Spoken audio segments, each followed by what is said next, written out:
इस कहानी में आपको सुनाने जा रहा हूँ मेरी और मेरी पड़ोस वाले आंटी की प्रेम कहानी। चलिए स्टार्ट करते हैं। शिमला की पहाड़ियों पर सर्दी अपनी पूरी रानी बनकर बैठी थी। चारों तरफ बर्फ की सफेद चादर और हौले हौले गिरती बर्फ की फुहारें। हवा इतनी ठंडी की सांस भी धुआं बनकर बाहर आ रही थी।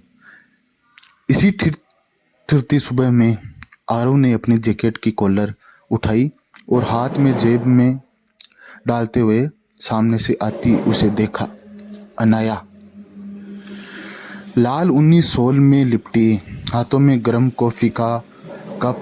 वो इतनी खामोशी से मुस्कुरा रही थी जैसे सर्दी को खुद अपने लम्हों में पिघला ले। उसके कदमों के नीचे बर्फ क्रंच कर रही थी और उस आवाज में कुछ ऐसा था जो दिल में सीधे उतर जाए। यस, काफी जल्दी आ गए आज, अनाया ने हल्की हंसी के साथ कहा। आरव ने कंधे उचकाए। क्या करूं, नींद नहीं आई, सोचा यहाँ आकर सुकून मिल जाएगा। अनया ने उसकी तरफ देखा, या फिर किसी का इंतजार था। अरे, आरव ने मुस्कुराकर कहा, बर्फ का और थोड़ा तुम्हारा भी। हाँ, ठंडी हवा चली, लेकिन दोनों के बीच कुछ गर्म सा फैल गया। हमेशा की तरह अनया ने नजरें झुका दी। वो दोनों कॉलेज के दोस्त थे, बहुत अच्छे दोस्त, लेकिन इन सर्द हवाओं में दोस्ती से ज्यादा कुछ जगने लगा और दोनों ने उसे स्वीकार करने में हिचक रहे थे। अब आने वाला है मजा। शहर में क्रिसमस वीक चल रहा था। चारों तरफ लाइट्स और सजावट थी और इस मौसम में प्यार के अरमान भी जमकर उठते हैं। लेकिन उनके दिलों में सिर्फ सर्दी नहीं थी, कुछ रहस्य भी थे जो अभी खोलने बाकी थे। आगे आगे देखो होता है क्या। अब आएगा भाग 2। ठीक है। अगले ही दिन धूप निकली, मगर सर्दी अभी भी बेदर्द थी। आरव और अनाया कॉलेज की लाइब्रेरी में बैठे थे। खिड़की से धूप की हल्की किरणें अंदर घुसकर अनाया के शॉल पर पड़ रही थी। उसके बालों पर जमी हल्की बर्फ पिघलकर यूं चमक रही थी मानो मोती टपक रहे हों। तुम कुछ परेशान लग रही हो, आरव ने धीमी आवाज में पूछा। अनया ने किताब बंद की और एक लंबा सांस लिया। कभी कभी लगता है मानो कोई मुझे देख रहा है, पीछा कर रहा है। आरव तुरंत सतर्क हो गया। किसने? किसी को देखा क्या? आरव ने एक तेज आवाज में ऐसा बोला। अनया ने सिर हिलाया। बस महसूस होता है, पता नहीं, शायद मैं ओवर थिंकिंग कर रही हूँ। आरव ने कॉफी का कप उसकी तरफ बढ़ाया। चलो गर्म कॉफी पियो, डर दूर हो जाएगा तुम्हारा। अनया मुस्कुराई। तुम्हें लगता है कॉफी सब ठीक कर देती है? अनया ने पूछा। नहीं, आरव ने उसकी आंखों में देखते हुए कहा। तुम कर देती हो। उस पल में दुनिया कुछ सेकंड के लिए रुक गई। अब देखेंगे भाग 3, रहस्य का साया। उसी शाम अनाया अपने घर जा रही थी। रास्ता सुनसान था। पेड़ों की शाखाओं पर भारी बर्फ जमी थी और हवा में अजीब सी खामोशी थी। अचानक उसे पीछे से कदमों की आवाज सुनाई दी। वो तेजी से मुड़ी। कोई नहीं था वहां पे। उसकी धड़कनें तेज हो गई। तभी उसकी नजर पेड़ों की तरफ गई। काली कोट पहने कोई शख्स दूर खड़ा था। हाँ, कौन है वहां? उसने कांपती आवाज में पुकारा। उस आदमी ने कोई जवाब नहीं दिया, बस जंगल की तरफ मुड़कर गायब हो गया। अनया भागती हुई घर पहुंची, उसने दरवाजा बंद किया और पहली बार अपनी आंखों में डर महसूस किया कि कोई तो था वहां पे। अब आ गया भाग फोर अनकहा अतीत। अगले दिन आरव जब मैदान में पहुंचा तो अनया नहीं थी। थोड़ी देर बाद वो आई, पर चेहरा फीका और आंखों में नींद नदारद। सब ठीक है?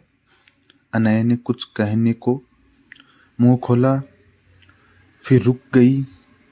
आरव, अगर मैं कहूंगी मेरे अतीत में कुछ ऐसा है जिससे मैं भाग रही हूं, तो क्या तुम यकीन करोगे? आरव ने बिना झिझक कहा, तुम पर भरोसा करना मेरे लिए सांस लेने जितना आसान है। अनया की आंखें भर आई। तुम्हें सच बताने का वक्त आ गया है। अब देखेंगे भाग 5 में सच्चाई का खुलासा। अनया एक सच्चाई का खुलासा करने वाली थी। शाम का वक्त था। दोनों एक बर्फ से ढकी बेंच पर बैठे थे।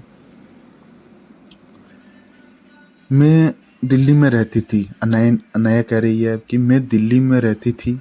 वहाँ मेरा फ्रेंड था विराज। सबको लगता था वो परफेक्ट है, लेकिन वो जुनूनी था, खतरनाक। वो मुझे अपना सब कुछ मानता था। जब मैंने दूरी बनाने की कोशिश की, उसने मुझे धमकाया, कहा कि अगर मैं किसी और की हुई तो वो मुझे भी और उस इंसान को भी ख़त्म कर देगा। आरव के अंदर गुस्सा उबल पड़ा। और तुम यहाँ उससे बचने भागी? आरव ने कहा। अनया ने सिर हिलाया। हाँ, और मुझे लगता है वो मुझे ढूंढ चुका है। ठंडी हवा अचानक और तेज लगने लगी, मानो सर्दी ने भी डर महसूस किया हो। अब देखेंगे भाग 6 पहली छुअन की गर्मी। अब आएगा इस भाग में मजा। अनया कांप रही थी, डर से, सर्दी से, या दोनों से।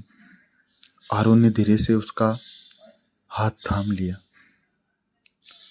उस पल दुनिया में सिर्फ गर्माहट थी, 2 धड़कनें और बर्फ के बीच छोटा सा एक प्यारा सा संसार। तुम अकेली नहीं हो, उसने कहा। आरव ने, जो भी होगा मैं हूं तुम्हारे साथ। अनया ने पहली बार खुद को सुरक्षित महसूस किया कि खास कोई है मेरे साथ। अब देखेंगे भाग 7 में सस्पेंस गहराता है। कुछ दिनों तक सब ठीक लगा, लेकिन फिर घटनाएं होने लगी। अनया ने हॉस्टल रूम की खिड़की पर कोहरा से लिखा, तुम मेरी हो। अनया की रूम की खिड़की पर लिखा, तुम मेरी हो। रात को फोन बजना और दूसरी तरफ सिर्फ सांसें। कॉलेज गेट के पास काली कोट वाला साया। आरव ने फैसला किया, अब वो चुप नहीं बैठेगा। अब देखेंगे भाग 8 में टकराव। क्रिसमस की रात, बर्फ जमकर गिर रही थी। शहर लाइट से सजा था, लेकिन किसी रोमांटिक मूवी जैसा एहसास नहीं था यहाँ। हवा में कुछ खतरनाक था। अनया ने देखा, कोई दूर खड़ा है और उसे घूर रहा है। वो धीरे से पीछे मुड़ी। वो मिराज था। हाँ, मुझे लगा तुम मुझसे भाग लोगी। उसकी आवाज में पागलपन झलक रहा था मिराज की में। अनया पीछे हटी, लेकिन आरव सामने आ गया। दूर रहो उससे, आरव ने तेज आवाज में मिराज से कहा। मिराज हंसा, तुम सोचते हो वो तुम्हारी है? वो सिर्फ मेरी है। अनया केवल मेरी है। वो चाकू निकालता है। ठंड अचानक और चुभने लगती है।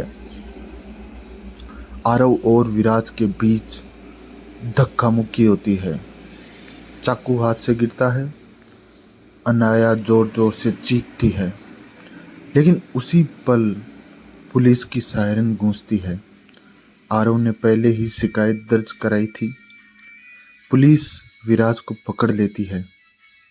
हाँ, विराज चीखता रहता है, अनया मेरी है, अनया सिर्फ मेरी है। पर सर्द रात में उसकी आवाज भी धीरे धीरे बर्फ में दब जाती है। भाग 8 सुकून की धूप। कुछ दिनों बाद धूप फिर निकलती थी। अनया और आरव उसी पहाड़ी पर खड़े थे जहाँ कहानी शुरू हुई थी उनकी। हाँ, अब डर लगता है, आरव ने मुस्कुराकर पूछा। अब डर लगता है क्या? आरव ने मुस्कुराकर पूछा। अनया ने उसका हाथ थामते हुए कहा, नहीं, अब तो लगता है ये सर्दियाँ कभी ख़त्म न हो, ताकि मैं तुम्हारे साथ ऐसे ही गर्माहट खोजती रहूं। यस, आरव ने उसकी ठंडी उंगलियां चूमी। अब तुम्हारा अतीत गया, अब सिर्फ हम और ये बर्फ है। इसी के साथ कहानी समाप्त हो गई। अगर वीडियो अच्छा लगा तो सब्सक्राइब करें, शेयर करें और लाइक करें। कमेंट करें कि आपको कौन सा भाग अच्छा लगा और चैनल को सब्सक्राइब जरूर करें। लाइक करके बताइए वीडियो कैसा लगा और कमेंट करके बताइए कि वीडियो कैसा लगा। Thank you for so much for watching this video and subscribe करना जरूर। लाल